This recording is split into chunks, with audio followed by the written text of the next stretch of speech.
Good morning.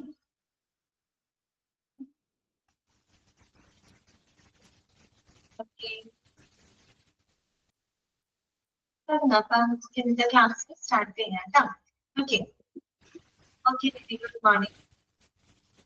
Okay Vineesh അല്ലാന്ന് ചോദിച്ചത് എന്തോ ലിങ്ക് ഓപ്പൺ ആവുന്നില്ല എന്ന് പറഞ്ഞ റെക്കോർഡ് ക്ലാസ്സിന്റെ അത് ഓക്കെ ആയോ? ശരിയായിരുന്നോ? ഓക്കെ ശരി. പിന്നീട് ചോദിക്കണമെന്ന് വിചാരിച്ചു, പിറ്റേ ദിവസം ചോദിക്കണമെന്ന് വിചാരിച്ചു, പക്ഷെ മറന്നുപോയി. അതുകൊണ്ടാണ് കേട്ടോ. അപ്പൊ ശരി, നമുക്ക് തുടങ്ങാം കേട്ടോ ഇന്നത്തെ ക്ലാസ്. അപ്പൊ ഇന്നലെ നമ്മൾ പഠിച്ച കാര്യങ്ങൾ എന്തൊക്കെയായിരുന്നു?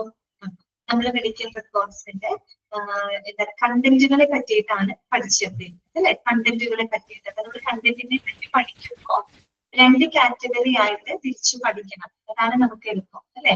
അപ്പൊ നമ്മള് 2 കാറ്റഗറീസ് ചെയ്തു. എന്തൊക്കെയായിരുന്നു? ഒന്ന് ഡാറ്റ റിലേറ്റഡ് വിത്ത് അഡ്മിനിസ്ട്രേഷൻ അല്ലെ? അഡ്മിനിസ്ട്രേഷനുമായിട്ട് ബന്ധപ്പെട്ട ഡാറ്റകള്. അപ്പൊ അതിനകത്ത് വരുന്ന കുറെ കാര്യങ്ങളൊക്കെ നമ്മൾ പറഞ്ഞു അല്ലെ? അഡ്മിഷൻ ഫോം, അതുപോലെ തന്നെ എന്താണ് അറ്റസ്റ്റേഷൻ ഫോമുകള്, പിന്നെ കൺസെന്റ് അല്ലെ? കൺസെന്റ് ഫോം, പിന്നെ സ്പെഷ്യൽ കൺസെന്റ് എന്നൊക്കെ പറഞ്ഞ് നമ്മൾ പഠിച്ചിട്ടുണ്ട്. പിന്നെ രണ്ടാമത്തെ കാറ്റഗറി എന്ന് പറയുന്നത് ക്ലിനിക്കൽ ഡാറ്റയാണ് അല്ലെ? Clinical data. അതിനകത്ത് നമുക്കൊരു 10-22 എണ്ണം പഠിക്കാനുണ്ട് കേട്ടോ. ക്ലിനിക്കൽ ഡാറ്റ അതില് ജസ്റ്റ് നമ്മളത് വായിച്ചു. പിന്നെ ആദ്യത്തെ ഒരു ക്ലിനിക്കൽ ഡാറ്റ നമ്മൾ ഡിസ്കസ് ചെയ്തു. അതുവരെയാണ് ഇന്നത്തെ ക്ലാസ്സിൽ നമ്മൾ എടുത്തത്. അപ്പൊ ബാക്കി നമുക്ക് നോക്കാം. ഞാൻ ഓൺ മ്യൂട്ട് കൊടുക്കാണ് കേട്ടോ.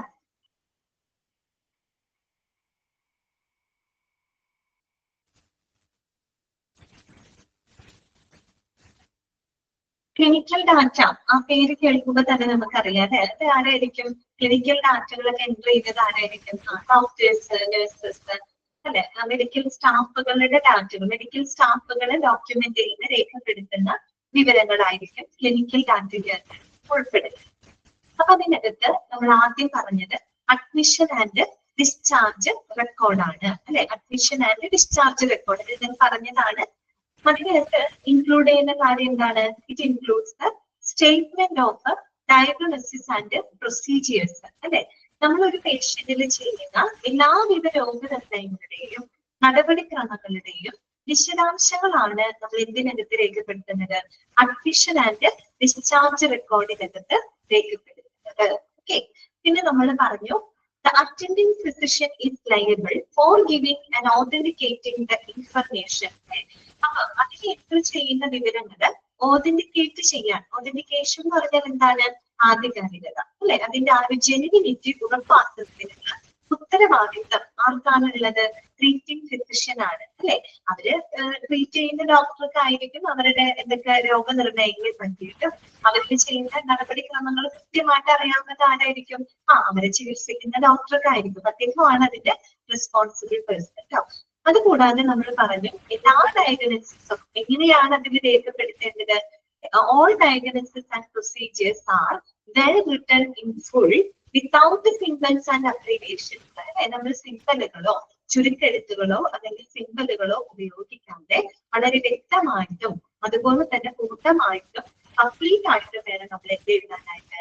ഡയഗ്നോസിസും പ്രൊസീജിയറുകളൊക്കെ അതിനകത്ത് എഴുതാനായിട്ട്. അല്ലാണ്ട് അവിടെ എന്ത് ഉപയോഗിക്കരുത്? നമ്മൾ മെഡിക്കൽ ടെർമിനോളജിയിൽ പറഞ്ഞ പോലെ അബ്രിവിയേഷൻസോ സിംബലുകളോ ഒന്നും ഉപയോഗിക്കരുത്.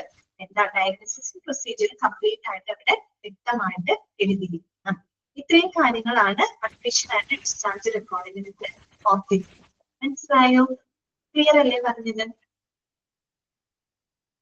ഓക്കെ ആണോ? ഓക്കെ. അടുത്തത് നെക്സ്റ്റ് വരുന്നതാണ് മെഡിക്കൽ ഹിസ്റ്ററി അല്ലെ? രണ്ടാമത്തെ ക്ലിനിക്കൽ ഡാറ്റ എന്ന് പറഞ്ഞ് നമ്മൾ പഠിക്കുന്നത് മെഡിക്കൽ ഹിസ്റ്ററിയാണ്. മെഡിക്കൽ ഹിസ്റ്ററിയെ പറ്റിയിട്ട് നമുക്കറിയാം. എന്തായിരിക്കും മെഡിക്കൽ ഹിസ്റ്ററി എന്ന് പറഞ്ഞാല്?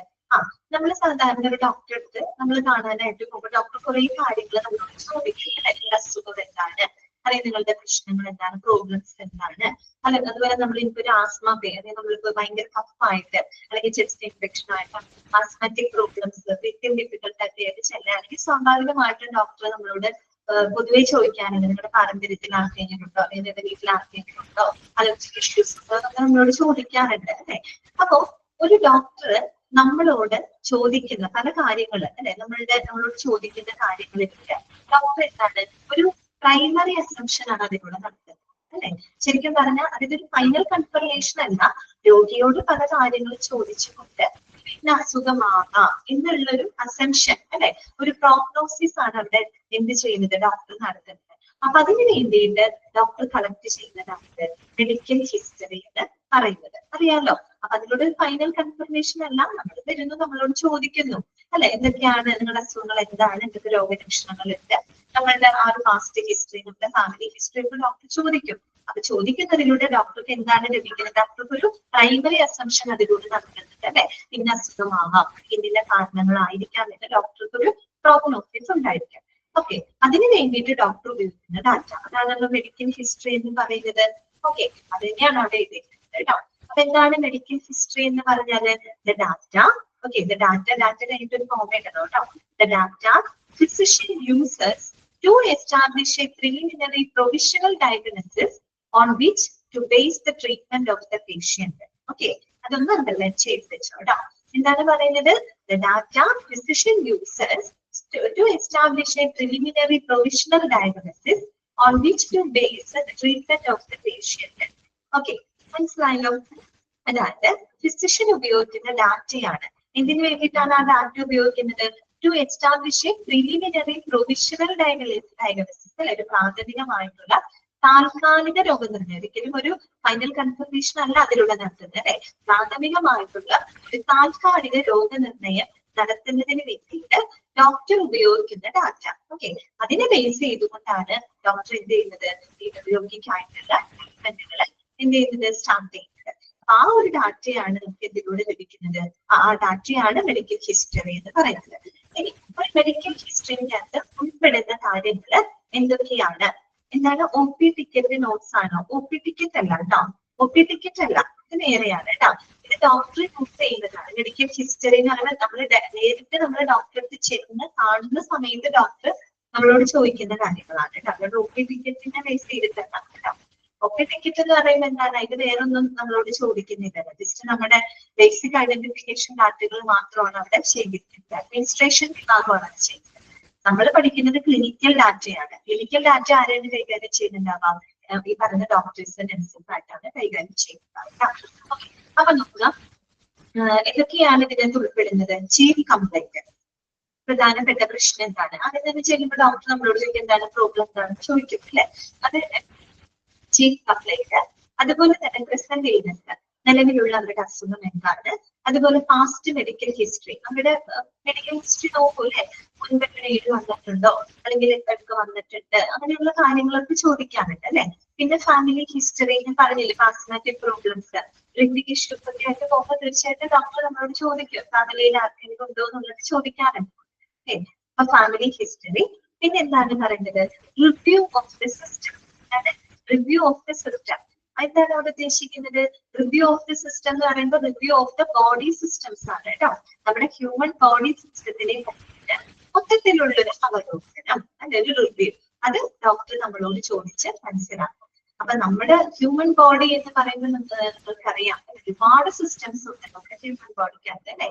സർക്കുലേറ്ററി സിസ്റ്റം ഉണ്ട് അല്ലെ, രക്തപരിയിലെ വ്യവസ്ഥയുണ്ട്, പിന്നെ നെർവസ് സിസ്റ്റം ഉണ്ട്, നാഡീ വ്യവസ്ഥയുണ്ട്, എക്സ്ക്രീറ്ററി സിസ്റ്റം ഉണ്ട്, വിസർജന വ്യവസ്ഥയുണ്ട്, റീപ്രൊഡക്റ്റീവ് സിസ്റ്റം ഉണ്ട് അല്ലെ, പ്രത്യുൽപാദന വ്യവസ്ഥ, അതുപോലെ എൻഡോക്രൈൻ സിസ്റ്റം ഉണ്ട്, അന്തസ്രാവി വ്യവസ്ഥ, അങ്ങനെ ഒരുപാട് സിസ്റ്റംസുകൾ അടങ്ങിയതാണ് നമ്മുടെ ഹ്യൂമൻ ബോഡി എന്ന് പറയുന്നത്. അപ്പൊ നമ്മുടെ മൊത്തത്തില് നമ്മുടെ ഒരു ബോഡി സിസ്റ്റത്തിനെ പറ്റിയിട്ടുള്ള മൊത്തത്തിലുള്ളൊരു അവലോകനം അതും ഇതിനകത്ത് ഉൾപ്പെടുന്നുണ്ട്, മെഡിക്കൽ ഹിസ്റ്ററിക്കകത്ത് ഉൾപ്പെടുന്നുണ്ട്. അപ്പൊ ഇതിലൂടെ ലഭിക്കുന്ന ഡാറ്റ ഡോക്ടർ എന്തിനു വേണ്ടിയിട്ട് ഉപയോഗിക്കുന്നത്, to establish a preliminary provisional diagnosis അല്ലെ, പ്രാഥമികമായിട്ട് ഒരു താൽക്കാലിക രോഗനിർണയം നടത്തുന്നതിന് വേണ്ടിയിട്ട് ഡോക്ടർ ഉപയോഗിക്കുന്ന ഇത്തരം ഡാറ്റയെയാണ് നമ്മൾ മെഡിക്കൽ ഹിസ്റ്ററി എന്നുകൊണ്ട് ഉദ്ദേശിക്കുന്നത്. ക്ലിയർ ആയോ പറഞ്ഞത്? നിങ്ങൾ പഠിച്ചു വെക്കാം എന്താണ് മെഡിക്കൽ ഹിസ്റ്ററി. അങ്ങനെ തന്നെ ചിലപ്പോൾ ചോദിക്കാം, which clinical data that the physician uses to establish a preliminary provisional diagnosis. ആ വാക്ക് ഇമ്പോർട്ടന്റ് ആണ് കേട്ടോ. പ്രാഥമികമായിട്ടുള്ള താൽക്കാലിക രോഗനിർണയം നടത്താൻ ഫിസിഷ്യൻ ഉപയോഗിക്കുന്ന ക്ലിനിക്കൽ ഡാറ്റ ഏതാണ് എന്ന് ചോദിച്ചാൽ നിങ്ങൾ എന്ത് പറയണത്, മെഡിക്കൽ ഹിസ്റ്ററി ആണ്. മെഡിക്കൽ ഹിസ്റ്ററിക്കകത്ത് എന്തൊക്കെ ഉൾപ്പെടുത്തുന്നുണ്ട്, chief complaint, present illness, past medical history, family history and review of the clear ആണല്ലോ. അടുത്തത് മൂന്നാമത്തെ ക്ലിനിക്കൽ ഡാറ്റ ഏതാ നമ്മൾ പഠിക്കുന്നത്? ഫിസിക്കൽ എക്സാമിനേഷൻ അല്ലെ. ഓൾറെഡി കാര്യങ്ങളൊക്കെ ചോദിച്ചു കഴിഞ്ഞാൽ പിന്നെ അടുത്തത് എന്താണ്? ശാരീരികമായിട്ടുള്ള പരിശോധനകളാണ് അല്ലെ. ഓക്കെ, അപ്പൊ നമുക്ക് ഫിസിക്കൽ എക്സാമിനേഷൻ, ശാരീരികമായിട്ടുള്ള പരിശോധന. അപ്പൊ നമുക്കറിയാം ഫിസിക്കൽ എക്സാമിനേഷനിലൂടെ നമുക്ക് കുറെ കൂടെ ഒരു കറക്റ്റ് ഡയഗ്നോസിസ് നടത്താനായിട്ട് സാധിക്കും അല്ലെ. മെഡിക്കൽ ഹിസ്റ്ററി നമ്മൾ ഡോക്ടർ ചോദിക്കുന്ന കാര്യങ്ങളാണ്, ചോദിച്ചൊരു അസംഷൻ നടത്തുന്നത് മാത്രം. ഫിസിക്കൽ എക്സാമിനേഷൻ എന്ന് പറയുമ്പോൾ നമുക്കൊരു ഫൈനൽ ഒരു എന്താ പറയുക കറക്റ്റ് ആയിട്ടൊരു ഡയഗ്നോസിസ് നമുക്ക് നടത്താൻ സഹായിക്കുന്നത് ഇതിലൂടെയാണ്, ഫിസിക്കൽ എക്സാമിനേഷനിലൂടെയാണ് ആണല്ലോ. ഓക്കെ, അപ്പൊ അതാണ് അവർ പറഞ്ഞത്. ഇറ്റ് പ്രൊവൈഡ്സ്, അണ്ടർലൈൻ ചെയ്ത് വെക്കാം കേട്ടോ, it provides baseline data about the patient to help the physician in deciding a diagnosis. Underline ചെയ്ത് വെക്കാം കേട്ടോ. എന്താണ് physical examination? It provides baseline data about the patient to help the physician in deciding a diagnosis. അല്ലെ, ഒരു കൃത്യമായിട്ടുള്ള രോഗനിർണയം തീരുമാനിക്കുന്നതിനായിട്ട് അല്ലെ, ഒരു പേഷ്യന്റിന് വേണ്ടിയിട്ട് ഒരു കൃത്യമായ രോഗനിർണയം നടത്താനായിട്ട് അല്ലെങ്കിൽ കൃത്യമായ രോഗനിർണയം തീരുമാനിക്കുന്നതിന് ഫിസിഷ്യനെ സഹായിക്കുന്ന ഏറ്റവും പ്രധാനപ്പെട്ട ബേസ് ലൈൻ ഡാറ്റ ഒക്കെ എന്തിലൂടെയാണ് ലഭിക്കുന്നത്? ഫിസിക്കൽ എക്സാമിനേഷനിലൂടെയാണ് ലഭിക്കുന്നത്. ശരിയല്ലേ പറഞ്ഞത്? ശാരീരികമായിട്ട് പരിശോധിക്കുമ്പോൾ ഡോക്ടർക്ക് കറക്റ്റ് ആയിട്ട് കാര്യങ്ങൾ മനസ്സിലാവും അല്ലെ. അപ്പൊ ആ ഒരു പേഷ്യന്റിന് കൃത്യമായിട്ടുള്ള ഒരു എന്താ പറയുക ഡയഗ്നോസിസ് ഡിസൈഡ് ചെയ്യാനായിട്ട് ഈ പറയുന്ന ഡോക്ടറിനെ സഹായിക്കുന്ന ആ ഒരു ബേസ് ലൈൻ ഡാറ്റ അത് എന്തിലൂടെ നമുക്ക് ലഭിക്കുന്നത്? ഫിസിക്കൽ എക്സാമിനേഷനിലൂടെ ലഭിക്കുന്നു. അത് ചോദ്യം ഇങ്ങനെ വേണമെങ്കിൽ ചോദിക്കാം, which clinical data provides baseline data about the patient to help the physician in deciding a diagnosis? എന്താണ് ഉത്തരം? Physical examination. അതേസമയം which clinical data that helps the physician to decide preliminary provisional diagnosis എന്ന് ചോദിച്ചാൽ ഉത്തരം medical ഹിസ്റ്ററിയാണ്. അവിടെ വാക്കുകൾക്കൊക്കെ importance ഉണ്ട്, അതൊക്കെ not ചെയ്യുന്നത് ക്ലിയർ ആയെന്ന് വിചാരിക്കുന്നു. ഇനി നോക്കുക, the examination should include all the body systems. ആണല്ലോ ഫിസിക്കൽ എക്സാമിനേഷൻ എന്ന് പറയുന്നത് that should include all the body systems. എല്ലാ ബോഡി സിസ്റ്റത്തിനെ പറ്റിയിട്ടില്ല മൊത്തത്തിലുള്ള ഒരു എന്താ പറയാ ഒരു ടോട്ടൽ കവറേജ് അല്ലെ, ഒരു മൊത്തത്തിലുള്ള ഒരു ഫിസിക്കൽ എക്സാമിനേഷൻസ് അവിടെ ഉൾപ്പെടുന്നുണ്ട്. നമ്മളെല്ലാം ചെക്ക് ചെയ്യും, ബ്ലഡ് ചെക്ക് ചെയ്താൽ തന്നെ കുറെ കാര്യങ്ങൾ നമുക്ക് മനസ്സിലാക്കാനായിട്ട് പറ്റും അല്ലെ. ഒരു CBC ടെസ്റ്റ് ചെയ്യുകയാണെങ്കിൽ നമുക്ക് കൃത്യമായിട്ട് ബ്ലഡിൽ തന്നെ എന്തെങ്കിലും എന്താ അബ്നോർമാലിറ്റീസ് ഉണ്ടെങ്കിൽ ബ്ലഡിന് കൃത്യമായിട്ട് കാണിക്കും, യൂറിനിൽ കാണിക്കും അല്ലെ. അപ്പൊ മൊത്തത്തിൽ നമുക്ക് എന്താണ് എല്ലാ ബോഡി സിസ്റ്റത്തിനെയും പറ്റിയിട്ടുള്ള ഒരു ടോട്ടൽ എക്സാമിനേഷൻ ഇതിനകത്ത് ഉൾപ്പെടുന്നുണ്ട്, ഫിസിക്കൽ എക്സാമിനേഷൻ അതിന്റെ ഉൾപ്പെടുന്നുണ്ട്. ഓക്കെ, പിന്നെ എന്താ പറയുന്നത്? The degree of details റിലൈസ് on the age and sex of the patient, symptoms, other physical findings or laboratory data. എന്താണ് അവിടെ ഉദ്ദേശിക്കുന്നത്? അതായത് the degree of details obtained through the physical examination അല്ലെ. നമ്മൾ ഫിസിക്കൽ എക്സാമിനേഷനിലൂടെ നമുക്ക് ലഭിക്കുന്ന വിവരങ്ങളുടെ അളവ്, അതിന്റെ വ്യാപ്തി, അത് എന്തിനെയൊക്കെ ഡിപ്പെൻഡ് ചെയ്യുന്നു എന്നാണ് പറയുന്നത്? ഏജ് അല്ലെ, ആ ഒരു പേഷ്യന്റിന്റെ വയസ്സ്, പേഷ്യന്റിന്റെ ജെൻഡർ ഐഡന്റിറ്റി അല്ലെ, sex of the patient male ആണോ ഫീമെയിൽ ആണോ, അതുപോലെ തന്നെ അവരുടെ സിംറ്റംസുകൾ അല്ലെ, രോഗലക്ഷണങ്ങള്, മറ്റുള്ള ഫിസിക്കൽ ഫൈൻഡിങ്സ്, ലബോറട്ടറി ഡാറ്റ, ഇതിനെയൊക്കെ ആശ്രയിച്ചുകൊണ്ടാണ് നമുക്ക് എന്ത് ലഭിക്കുന്നത്? വിവരങ്ങൾ ലഭിക്കുന്നത്. അല്ലെങ്കിൽ അതൊന്ന് ആലോചിച്ച് നോക്കിയിട്ട് ഏജ്, ഇപ്പൊ വയസ്സ് നമുക്കറിയാം, ഒരു വയസ്സായിട്ടുള്ള ആള് 65 വയസ്സായിട്ടുള്ള ആളുകളാണെന്ന് വിചാരിക്കും. അപ്പൊ സ്വാഭാവികമായിട്ട് വയസ്സായ ആളുകളാകുമ്പോൾ അത് കുറെ കൂടെ വീക്ക് ആയിരിക്കും. അപ്പൊ കൂടുതൽ നമുക്ക് ഫിസിക്കൽ എക്സാമിനേഷൻസ് ചിലപ്പോൾ അവിടെ നടത്തേണ്ടതായിട്ട് വരും അല്ലെ. അതുപോലെ ഇപ്പൊ ഒരു കുട്ടികളാണെന്ന് വിചാരിക്കും, പേഷ്യന്റ് ആയിട്ട് വരുന്നത്, അവരുടെ വയസ്സ് ചെറിയ കുട്ടികളാണ്, ചെറിയ പ്രായമുള്ള ആൾക്കാരാണ്. അവരെ നമുക്ക് കുറെയൊക്കെ അവര് എന്തായിരിക്കും സ്റ്റേബിൾ ആയിരിക്കും, അതിനനുസരിച്ചിട്ടുള്ള ഫിസിക്കൽ എക്സാമിനേഷൻസ് ആയിരിക്കും അവിടെ ചെയ്യാം. അതുപോലെ തന്നെയാണ് എന്ത് സെക്സ് ഓഫ് ദ പേഷ്യന്റ് അല്ലെ, അതായത് അവരുടെ ആ ഒരു ജെൻഡർ ഐഡന്റിറ്റി. ഇപ്പൊ ഫീമെയിൽസ്, മെയിൽസ് ആണെങ്കിൽ നമ്മൾ കൂടുതലും എന്താ പറയാ മെയിൽസ് ആകുമ്പോൾ അവരുടേതായ ബോഡി സിസ്റ്റത്തിന് വ്യത്യാസമുണ്ട്, അതിനനുസരിച്ചുള്ള ശാരീരിക പരിശോധനകളായിരിക്കും നടത്തുന്നുണ്ടാവാം. ഓക്കെ, ഫീമെയിൽസ് ആകുമ്പോൾ ചിലപ്പോൾ നമ്മൾ ഒരുപക്ഷെ അവരുടെ റീപ്രൊഡക്റ്റീവ് ഹെൽത്തുമായിട്ട് ബന്ധപ്പെട്ട് കൂടുതൽ എക്സാമിനേഷൻസ് ചെയ്യുന്നതായിട്ട് എല്ലാത്തിനും വ്യത്യാസമുണ്ട് അല്ലെ. അതുപോലെ സിംറ്റംസ്, രോഗലക്ഷണങ്ങൾക്കനുസരിച്ച് വ്യത്യാസം ഉണ്ടാവും. ചില ആളുകൾക്ക് വളരെ സിവിയർ ആയിട്ടുള്ള രോഗലക്ഷണങ്ങൾ ഉണ്ടെങ്കിൽ അതിനനുസരിച്ചിട്ടുള്ള ശാരീരിക പരിശോധനകൾ വേണ്ടി വരും. അതേസമയം ചിലർക്ക് അത്ര കാര്യമായിട്ടുള്ള ലക്ഷണങ്ങൾ ഉണ്ടാവില്ല, അപ്പൊ അതിനനുസരിച്ചുള്ളത് നമ്മൾ അവിടെ ചെയ്യുന്നുള്ളൂ ഫിസിക്കൽ എക്സാമിനേഷൻ. അതുപോലെ തന്നെ അതർ ഫിസിക്കൽ ഫൈൻഡിങ്സ്, മറ്റുള്ള ഫിസിക്കൽ ഫൈൻഡിങ്സ്, അതായത് ഇപ്പൊ നമ്മള് എന്താ പറയാ ലബോറട്ടറി ടെസ്റ്റ് ആണെങ്കിലും റേഡിയോളജി ടെസ്റ്റിലൂടെയൊക്കെ നമ്മൾ ചെയ്യുന്ന സമയത്ത് പുതിയ പുതിയ എന്തെങ്കിലും അബ്നോർമാലിറ്റീസ് ഒക്കെ നമ്മൾ കണ്ടെത്തുകയാണെങ്കിൽ അതിനനുസരിച്ച് കൂടുതൽ പരിശോധനകൾ അവിടെ വേണ്ടതായിട്ട് വരും. ശരിയല്ല? അതുപോലെ ലബോറട്ടറി ഡാറ്റ അങ്ങനെ തന്നെയാണ്. അതിലെന്തെങ്കിലും അബ്നോർമാലിറ്റി ഉണ്ടാകുമ്പോൾ നമുക്ക് അത് കുറെ കൂടെ കൺഫേം ചെയ്യാൻ കൂടുതൽ എക്സാമിനേഷൻസ് നടത്തേണ്ടതായിട്ട് വരും. ശരിക്കും പറഞ്ഞു കഴിഞ്ഞാല് ഒരു ഫിസിക്കൽ എക്സാമിനേഷനിലൂടെ ലഭിക്കുന്ന വിവരങ്ങൾ എന്ന് പറഞ്ഞാല് അത് ഏജിനെയും അതുപോലെ സെക്സിനെയും, സെക്സ് മീൻസ് അവരുടെ ജെൻഡർ ഐഡന്റിറ്റിനെയും അവരുടെ സിംറ്റംസുകള് മറ്റുള്ള ലബോറട്ടറി ടെസ്റ്റ് ഫിസിക്കൽ ഫൈൻഡിങ്സിനൊക്കെ ആശ്രയിച്ചിരിക്കും. അതിന്റെ വ്യത്യാസം ഇൻഡിവിജ്വൽ ഡിഫറൻസസിനനുസരിച്ച് വ്യത്യാസം ഉണ്ടായിരിക്കും. ഓക്കെ, ക്ലിയർ ആയോ പറഞ്ഞത്? മനസ്സിലായോ? ഫിസിക്കൽ എക്സാമിനേഷൻ എന്താണെന്ന്? ഒന്നുമില്ല, ശാരീരിക പരിശോധനകളാണ് കേട്ടോ. അതിലൂടെയാണ് ഡോക്ടർക്ക് കറക്റ്റ് ആയിട്ടുള്ള ഒരു ഡയഗ്നോസിസ് തീരുമാനിക്കാൻ സാധിക്കുന്നത് ഫിസിക്കൽ എക്സാമിനേഷനിലൂടെ ലഭിക്കുന്ന വിവരങ്ങളിലൂടെയാണ് കേട്ടോ. ഓക്കെ, അടുത്തത് നെക്സ്റ്റ് ക്ലിനിക്കൽ ഡാറ്റ എന്ന് പറഞ്ഞതാണ് ഫിസിഷ്യൻ ഓർഡർ. ഇതാണ് ഫിസിഷ്യൻ ഓർഡർ. ആ പേരിൽ തന്നെ നമുക്ക് മനസ്സിലാക്കാൻ പറ്റില്ല, ഫിസിഷ്യന്റെ ഓർഡർ ആണത്. ഒരു ഡോക്ടർ കൊടുക്കുന്ന ഓർഡർ ആണ്. ദാറ്റ് മീൻസ് ഒരു ഡോക്ടർ കൊടുക്കുന്ന നിർദ്ദേശങ്ങളാണ്. ആർക്ക് കൊടുക്കുന്ന നിർദ്ദേശങ്ങളാണ്? ആർക്കാണ്? പേഷ്യൻസിനാണോ കൊടുക്കുന്നത്? അല്ല, പിന്നെ ആർക്ക് കൊടുക്കുന്ന നിർദ്ദേശങ്ങളാണ്? മറ്റുള്ള സപ്പോർട്ടിംഗ് സ്റ്റാഫുകൾക്ക്, അല്ലെ, നഴ്സസിന് അല്ലെങ്കിൽ മറ്റുള്ള മെഡിക്കൽ സ്റ്റാഫുകൾക്ക്, അല്ലെ, അവർക്ക് കൊടുക്കുന്ന നിർദ്ദേശങ്ങളാണ്. ഓക്കെ, മനസ്സിലാക്കാം. ഫിസിഷ്യൻ ഓർഡർ എന്ന് പറയുമ്പോൾ ഫിസിഷ്യൻ കൊടുക്കുന്ന നിർദ്ദേശങ്ങൾ. അപ്പൊ സംശയം വരാം, പേഷ്യൻസിന് കൊടുക്കുന്ന നിർദ്ദേശമാണോ? അതല്ല ഉദ്ദേശിക്കുന്നത്.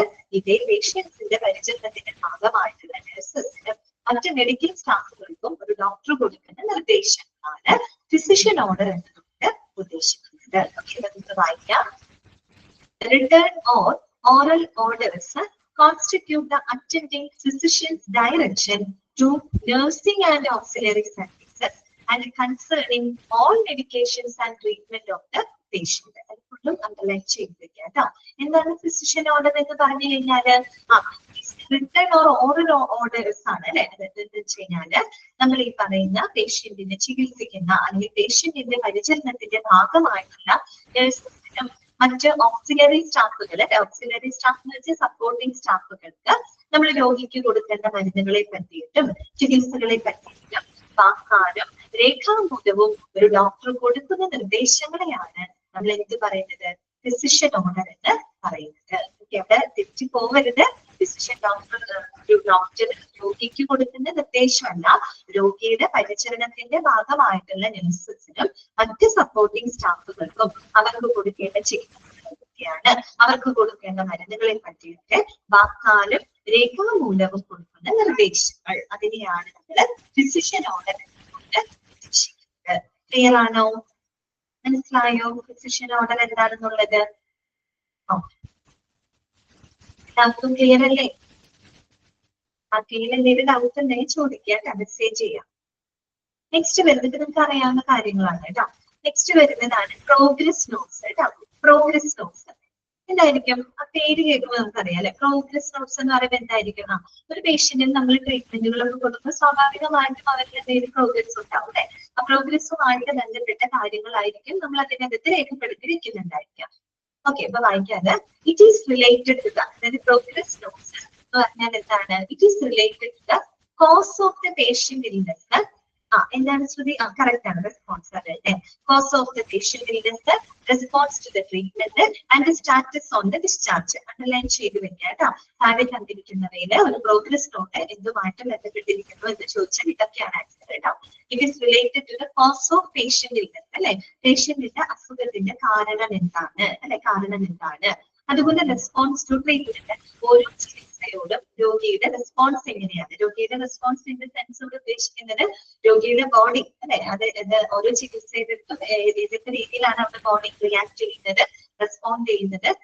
ആൻഡ് സ്റ്റാറ്റസ് ഓൺ ഡിസ്ചാർജ്, അതോടൊപ്പം ഡിസ്ചാർജ് സമയത്ത് അവരുടെ നിലവിലെ അവസ്ഥ, അല്ലെ, എന്താണ്? ബെറ്റർ ആയിരിക്കും, മിക്കവാറും ബെറ്റർ ആയിരിക്കും. അപ്പൊ ഡിസ്ചാർജ് സമയത്ത് അവരുടെ ഹെൽത്ത് സ്റ്റാറ്റസ് എന്താണ്?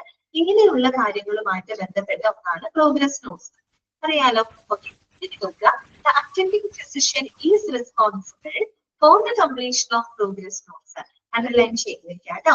പ്രോഗ്രസ് നോട്ട് കംപ്ലീറ്റ് ചെയ്യാനുള്ള റെസ്പോൺസിബിലിറ്റി ആക്കാറുള്ളത് അറ്റൻഡിങ് ഫിസിഷ്യൻ ആണ്. അദ്ദേഹത്തിനെ അറിയുള്ളൂ അല്ലെ, എന്തൊക്കെ മാറ്റങ്ങൾ ഉണ്ടെന്നും എന്തൊക്കെ പ്രോഗ്രസ് ഉണ്ടെന്നും കറക്റ്റ് ആയിട്ട് അറിയാൻ പറ്റിയ ഡോക്ടർക്ക് തന്നെയാണ്.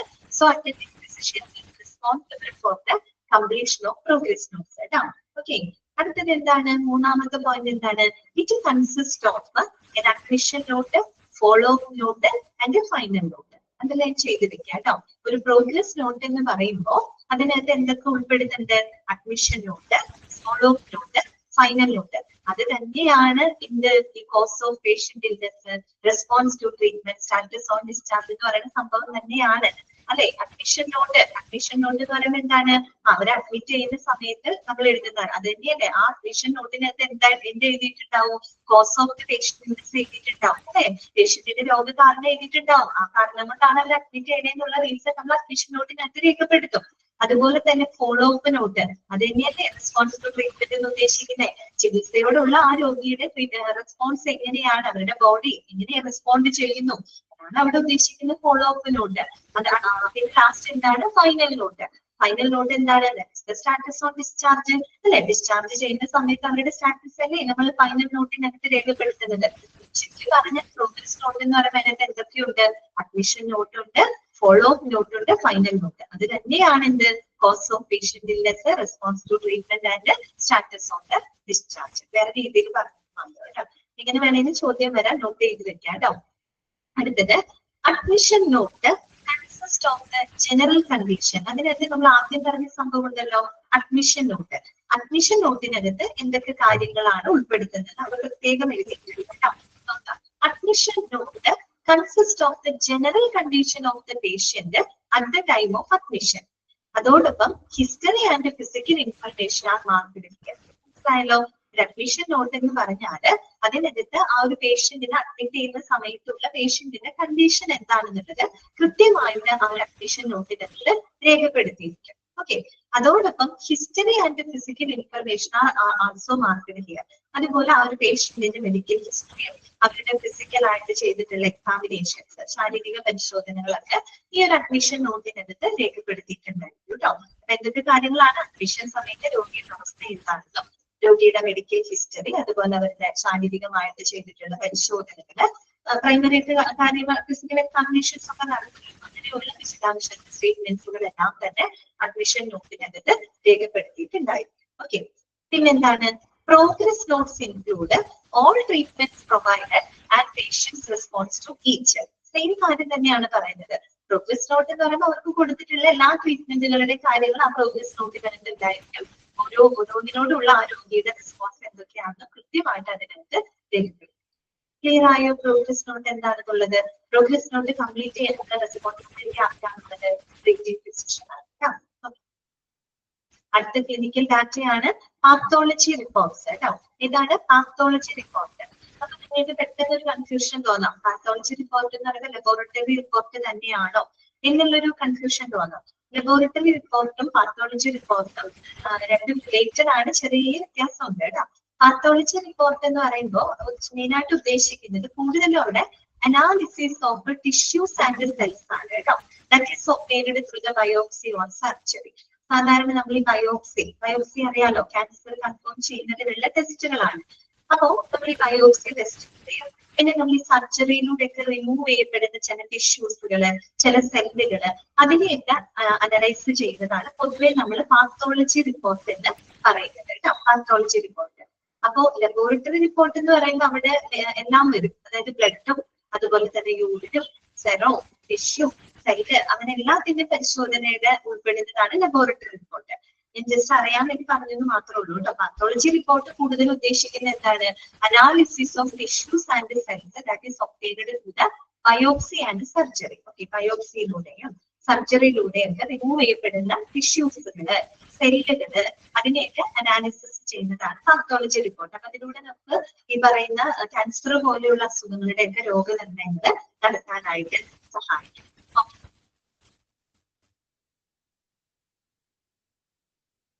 Okay, pathology report. അപ്പൊ നോക്കുക, പാത്തോളജി എന്ന് പറയുമ്പോൾ അറിയാലോ കൂടുതലും എന്താണ്? Pathology means study of disease ആണ്. അപ്പൊ നോക്കുക കേട്ടോ, microscopic and macroscopic description of tissue expected removed from the patient during the time of surgery or a specialized procedure that is called a biopsy to supply the tissue for pathological purposes. അതെല്ലാം ചെയ്തിരിക്കുക കേട്ടോ. ഈ പറഞ്ഞ കാര്യമാണ് നമ്മൾ സർജറിയിലൂടെയും അതുപോലെ biopsy ടെസ്റ്റിന്റെ ഭാഗമായിട്ട് നമ്മുടെ ശരീരത്തിൽ നിന്ന് റിമൂവ് ചെയ്യപ്പെടുന്ന ടിഷ്യൂസുകള് സെല്ലുകളെ അനലൈസ് ചെയ്തുകൊണ്ട് നമ്മൾ എന്ത് നടത്താണ് രോഗനിർണയം നടത്തുന്നത് അല്ലെ. അതാണ് പാത്തോളജി റിപ്പോർട്ട് അല്ലെ. അവര് പറയുന്നുണ്ട് മൈക്രോസ്കോപ്പിക് ആൻഡ് മൈക്രോസ്കോപ്പിക് നമുക്ക് ചെറുതും വലുതുമായിട്ടുള്ള ഒരുപാട് ഡീറ്റെയിൽസുകള് വിശദാംശങ്ങൾ നമുക്ക് അതിലൂടെ ലഭിക്കുന്നുണ്ട്. ഓക്കെ, ക്ലിയർ ആണല്ലോ. നെക്സ്റ്റ് വരുന്നതാണ് എന്ത് റേഡിയോളജി റിപ്പോർട്ട്. റേഡിയോളജി റിപ്പോർട്ട് നമുക്കറിയാം അല്ലെ. എക്സ്റേ സ്കാനിങ്ങുകൾ ഇതൊക്കെ എന്തിനകത്താ വരുന്നത്? റേഡിയോളജി റിപ്പോർട്ടിനകത്താണ് വരുന്നത്. It include x-ray, radioactive scanning, thermography, xerography and ultrasonography. അതായത് കൂടുതൽ റേഡിയോളജി എന്ന് പറയുമ്പോൾ എന്താണ് ഇമേജിംഗ് ആണ് അല്ലെ. ഇമേജിംഗ് ടെക്നിക്കുകളാണ് അതിൽ ഉൾപ്പെടുന്നത്. ഇമേജിംഗ് ടെസ്റ്റുകളും അതിന്റെ റിപ്പോർട്ടുകളൊക്കെ ആയിരിക്കും. അറിയാലോ എക്സ്റേ, അതുപോലെ റേഡിയോ ആക്റ്റീവ് സ്കാനിങ്. നമ്മളിപ്പോ ന്യൂക്ലിയർ മെഡിസിൻ ഒക്കെ പഠിച്ചപ്പോ റേഡിയോ ആക്റ്റീവ് ട്രേസറുകൾ ഉപയോഗിച്ച് ഇമേജ് ചെയ്യുന്നുണ്ട് അല്ലെ. പെറ്റ് സ്കാൻ അല്ലെ, പെറ്റ് CT, സ്പെക്ട് എന്നൊക്കെ പറഞ്ഞ് നമ്മളോട് പഠിച്ചിരുന്നു. അപ്പൊ അങ്ങനെയുള്ള സ്കാനിങ്ങിന് തെർമോഗ്രഫി അധികം നമ്മൾ കേട്ടിട്ടുണ്ടാവില്ല. തെർം എന്ന് പറയുമ്പോൾ തന്നെ എന്തുമായിട്ട് ബന്ധപ്പെട്ടതാണ്? ടെമ്പറേച്ചറുമായിട്ട് ബന്ധപ്പെട്ടതാണ് അല്ലെ. നമ്മുടെ ശരീരത്തിലെ താപ വ്യതിയാനങ്ങളൊക്കെ കണ്ടെത്തിയിട്ട് പല വിധത്തിലുള്ള രോഗനിർണയങ്ങളൊക്കെ നടത്താനായിട്ട് ഉപയോഗിക്കുന്ന ഒരു ഇമേജിംഗ് പ്രൊസീജിയർ ആണ് കേട്ടോ തെർമോഗ്രഫി എന്നൊക്കെ പറയുന്നത്. അതുപോലെ തന്നെ എന്താണ് സീറോഗ്രഫി. സീറോഗ്രഫി എന്ന് പറഞ്ഞാൽ എക്സ്റേ തന്നെയാണ് ഉദ്ദേശിക്കുന്നത് കേട്ടോ. എക്സ്റേ, അതുപോലെ അൾട്രാസോണോഗ്രഫി. നമ്മൾ എക്സ്പോ ഒക്കെ ചെയ്യില്ലേ, എക്സ്പോ അതായത് അൾട്രാസൗണ്ട്സ് അല്ലെ, അൾട്രാസൗണ്ട് വേഴ്സ് ഒക്കെ ഉപയോഗിച്ചുകൊണ്ട് നമ്മൾ നടത്തുന്ന അൾട്രാസോണോഗ്രഫി അല്ലെ, എക്സ്പോ ടെസ്റ്റുകളൊക്കെ എന്തിന് വരുന്നതാണ്? റേഡിയോളജി. ഇതൊക്കെ റേഡിയോളജി റിപ്പോർട്ടിന്റെ ഭാഗമാണ്. MRI, CT ഇങ്ങനെയുള്ള ഇമേജിംഗ് ടെസ്റ്റുകൾ കേട്ടോ. ഓക്കെ, അറിയാവുന്നതാണ്. അടുത്തതാണ് consultation report. Okay, consultation report. എന്താണ് കൺസൾട്ടേഷൻ റിപ്പോർട്ട് എന്ന് പറഞ്ഞാൽ? It includes an opinion of a patient's condition by a specialized physician other than specialized physician. Underline ചെയ്ത് വെക്കാം. എന്താണ് കൺസൾട്ടേഷൻ റിപ്പോർട്ട് എന്ന് പറഞ്ഞാൽ? It includes an opinion of a patient's condition by a specialized physician. ഒരു എന്താ പറയാ രോഗിയെ പറ്റിയിട്ടുള്ള ആ ഒരു ഡോക്ടറുടെ കണ്ടെത്തലുകള് അല്ലെങ്കിൽ ഒരു ഡോക്ടറുടെ ഒപ്പീനിയൻസ് ആണ് എന്ത് കൺസൾട്ടേഷൻ റിപ്പോർട്ട് എന്ന് പറയുന്നത്. ക്ലിയർ ആയോ പറയുന്നത്? കൺസൾട്ടേഷൻ റിപ്പോർട്ട് എന്ന് പറഞ്ഞാൽ എന്താണ്?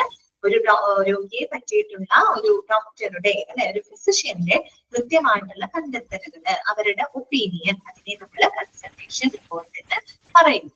Okay, this opinion is dependent upon the review of the patient's medical record, an examination of the attending physician and a conferencing with the attending physician. അത് വേറെ ഒന്നുമല്ല അവിടെ പറയുന്നത്.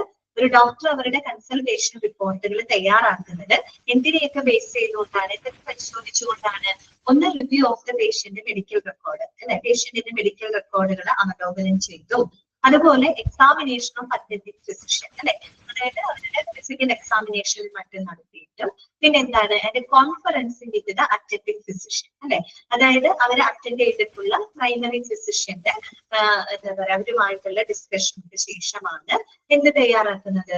ഒരു കൺസൾട്ടേഷൻ തയ്യാറാക്കുന്നത്. മനസ്സിലായോ? അപ്പൊ വെറുതെ ഒരു കൺസൾട്ടേഷൻ റിപ്പോർട്ട് എഴുതിയല്ല, അവരുടെ മെഡിക്കൽ റെക്കോർഡുകളൊക്കെ അവലോകനം ചെയ്തിട്ടും പിന്നെ അവരുടെ ട്രീറ്റ് ചെയ്യുന്ന അവരുടെ ഫിസിഷ്യൻ അല്ലെ, അറ്റൻഡിംഗ് ഫിസിഷ്യന്റെ എന്തൊക്കെ പരിശോധനകളൊക്കെ നടത്തിയിട്ടുണ്ട്, ആ പരിശോധനകൾ ബേസ് ചെയ്തിട്ടും പിന്നെ അവരെ പ്രൈമറി ഇതിപ്പോ സ്പെഷ്യലൈസ്ഡ് ഫിസിഷ്യൻ തയ്യാറാക്കുന്നതാണ് കൺസൾട്ടേഷൻ റിപ്പോർട്ട്. അപ്പൊ അവർ അറ്റൻഡ് ചെയ്തിട്ടുള്ള ഫിസിഷ്യനുമായിട്ട് ഡിസ്കസ് ചെയ്ത് എന്തൊക്കെ കാര്യങ്ങളാണെന്ന് മനസ്സിലാക്കി അതിനനുസരിച്ചുകൊണ്ടാണ് ഒരു കൺസൾട്ടേഷൻ റിപ്പോർട്ട് അവിടെ തയ്യാറാക്കുന്നത് കേട്ടോ. ഓക്കെ, ആദ്യത്തെ സെന്റൻസ് മാർക്ക് ചെയ്ത് ക്ലിയർ ആണല്ലോ. നെക്സ്റ്റ് വരുന്നതാണ് അനസ്തേഷ്യ റിപ്പോർട്ട് കേട്ടോ. ഇതാണ് അനസ്തേഷ്യ റിപ്പോർട്ട്. അറിയാലോ എന്തായിരിക്കും? അനസ്തേഷ്യ സംബന്ധമായിട്ട് ചെയ്യുന്ന കാര്യങ്ങളൊക്കെയാണ് അതിനകത്ത് രേഖപ്പെടുത്തുന്നത്. ഏത് അനസ്തേഷ്യ മരുന്നാണ് കൊടുത്തത്, എന്തിലൂടെയാണ് കൊടുത്തത്, എത്ര ടൈമിലേക്കാണ് കൊടുത്തത്, അങ്ങനെയുള്ള കാര്യങ്ങളൊക്കെയാണ് അതിനകത്ത് രേഖപ്പെടുത്തുന്നത് കേട്ടോ. ഓക്കെ, ഇറ്റ് ഇൻക്ലൂഡ്സ് ഇവിടെ നമ്മൾ അനസ്തേഷ്യ കൊടുക്കാം. അപ്പൊ നമ്മൾ സർജറിക്ക് മുമ്പായിട്ടാണ് അനസ്തേഷ്യ മരുന്ന് കൊടുക്കുന്നത് അല്ലെ. So it includes medication before operation, the amount of concentration of anesthesia given, the time given and the effect. അതായത് ഓപ്പറേഷന് മുമ്പായിട്ട് നമ്മൾ എന്ത് അനസ്തേഷ്യ മെഡിസിൻ ആണ് കൊടുത്തത്, amount of concentration of anaesthesia given, എത്ര അളവിലാണ് എത്ര കോൺസെൻട്രേഷനിലാണ് നമ്മൾ അനസ്തേഷ്യ കൊടുത്തത്, ടൈം ഗിവൻ ഏത് സമയത്താണ് നമ്മൾ കൊടുത്തത്, ആൻഡ് ഇറ്റ്സ് ഇഫക്റ്റ്, എത്രത്തോളം ഇഫക്റ്റ് ഉണ്ട് അല്ലെ, എത്ര സമയത്തേക്കായിട്ടാണ് നമ്മൾ പൊതുവെ അനസ്തേഷ്യ കൊടുക്കാൻ, അപ്പൊ അതിന്റെ ഇഫക്റ്റ് എത്രത്തോളം ഉണ്ട്, ഇങ്ങനെയുള്ള കാര്യങ്ങളൊക്കെയാണ് നമ്മൾ അനസ്തേഷ്യ റിപ്പോർട്ടിനകത്ത് രേഖപ്പെടുത്തുന്നത്. ഓക്കെ, പിന്നെ also includes an anesthetic agent, the amount, the technique used to execute it, the effect and duration of the anesthetic, the temperature, pulse, respiration and blood pressure, etc. Same കാര്യം തന്നെയാണ് പറയുന്നത്. ഏത് anaesthetic agent ആണ് provide ചെയ്യുന്നത് അല്ലെ, anaesthesia medicine ഏതാണ് ഉപയോഗിച്ചതെന്നാണ് ഉദ്ദേശിക്കുന്നത് കേട്ടോ. എമൗണ്ട് എത്ര അളവിലാണ്, അതിപ്പോ ഓരോരുത്തരുടെ ബോഡിയുടെ വെയിറ്റും അവരുടെ ബോഡി കണ്ടീഷൻ അനുസരിച്ച് ഓരോരുത്തർക്കും ഓരോ എമൗണ്ടിലാവും കൊടുക്കുക, എല്ലാവർക്കും ഒരേ അളവിലല്ലല്ലോ കൊടുക്കുക.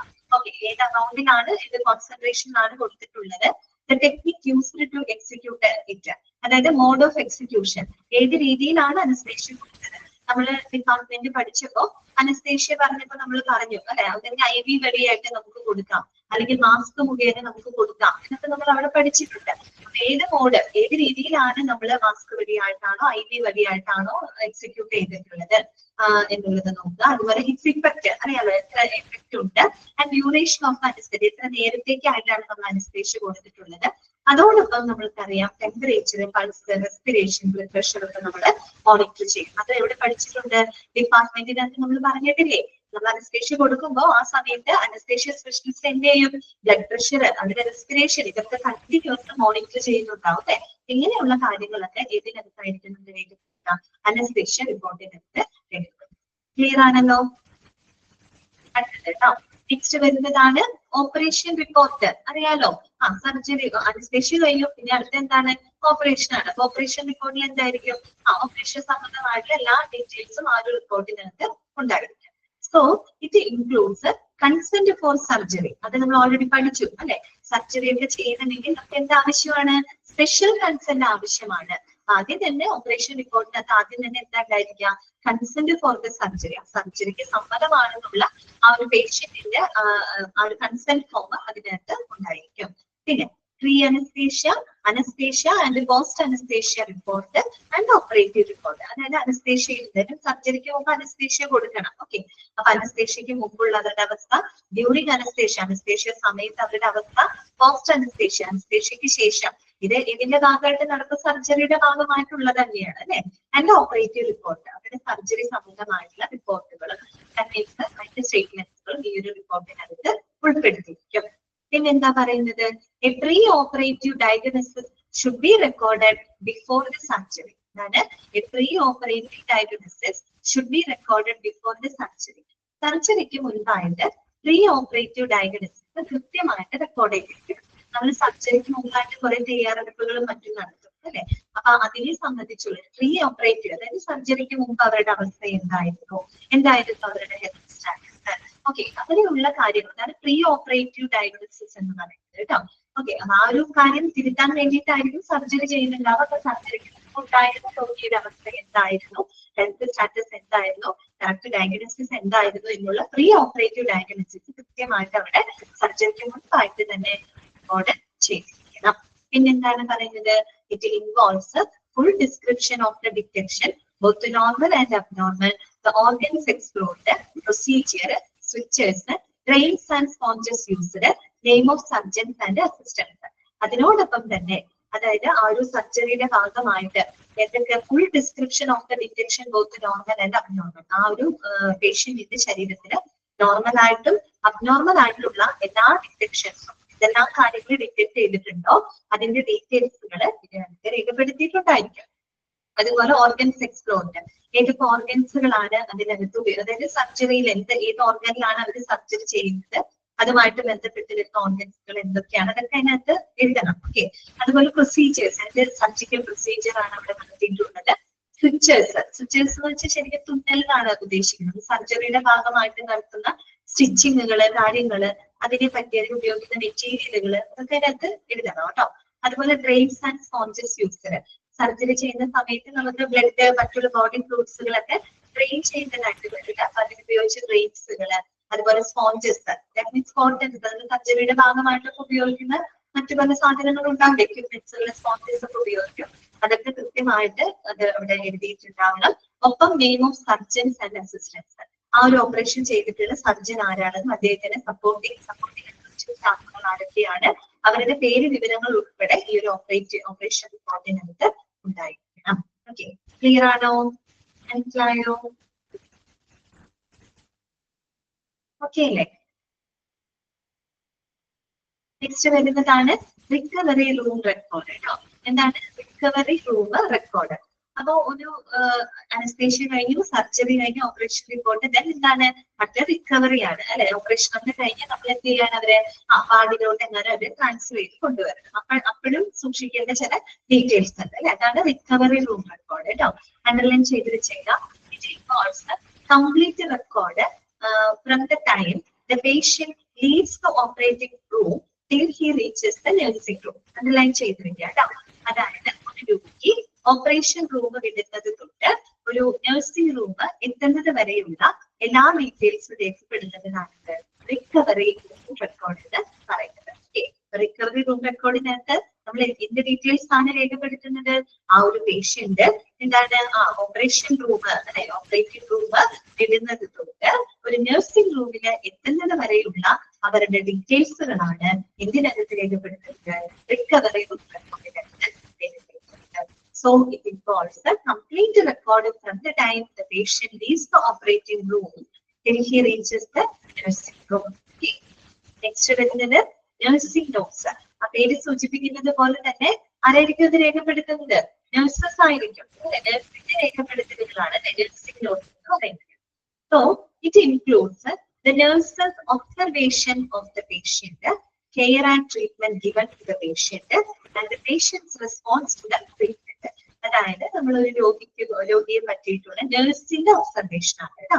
നഴ്സിന്റെ ഒബ്സർവേഷൻസ്, അതുപോലെ എന്തൊക്കെ കെയർ ആൻഡ് ട്രീറ്റ്മെന്റ് അല്ലെ, എന്തൊക്കെ പേഷ്യൻസിന് എന്തൊക്കെ പരിചരണങ്ങളും ചികിത്സകളും നഴ്സ് ചെയ്തിട്ടുണ്ട്, അതുപോലെ ഓരോ ട്രീറ്റ്മെന്റിനോടുള്ള പേഷ്യന്റിന്റെ റെസ്പോൺസ് എന്തൊക്കെയാണ്, ഇങ്ങനെയെല്ലാം രേഖപ്പെടുത്തുന്ന അതായത് നഴ്സിന്റെ ഒബ്സർവേഷൻസ് ആണ് ഇതിനകത്ത് രേഖപ്പെടുത്തുന്നത്.